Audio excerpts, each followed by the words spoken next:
আর আজকে আমি এটা দিয়ে পাপড়ি চাট বানাবো। দেখুন পানিপুরি খাবরা, আলু সেদ্ধ করে আলু কেটে নিয়েছি, এটা আমি দিয়ে দেবো। দেখুন শশা কেটে নিয়েছি, কুচি কুচি করে শশা দিয়ে দেবো। পেঁয়াজ কেটে নিয়েছি, পেঁয়াজ দিয়ে দেবো। দেখুন ঝুরি ভাজা নিয়েছি, এর মধ্যে ঝুরি ভাজা দিয়ে দেবো। করে নিয়েছি ছোলা সেদ্ধ দিয়ে দেবো। বাদাম নিয়েছি, বাদাম দিয়ে দেবো। দেখুন এই পাঁপড়গুলো নিয়েছি, পানিপুরি পাঁপড়, এগুলো এমনি শুধুও খাওয়া যায়। ওগুলো নিয়েছি দেখুন। শুকনো লঙ্কা গোটা জিরে শুকনো খোলা ভেজে নিয়েছি, এটা দিয়ে দেবো। এর মধ্যে বিট নুন নিয়েছি, বিট নুন দিয়ে দেবো। ভালো করে মেখে নেব।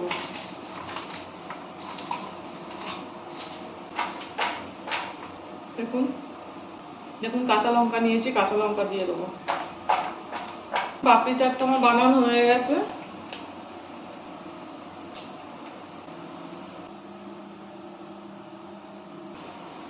দেখুন পাপড়ি চাটটা আমার বানানো হয়ে গেছে। এইভাবে বাড়িতে বানিয়ে করে খাবেন, ভালো লাগবে।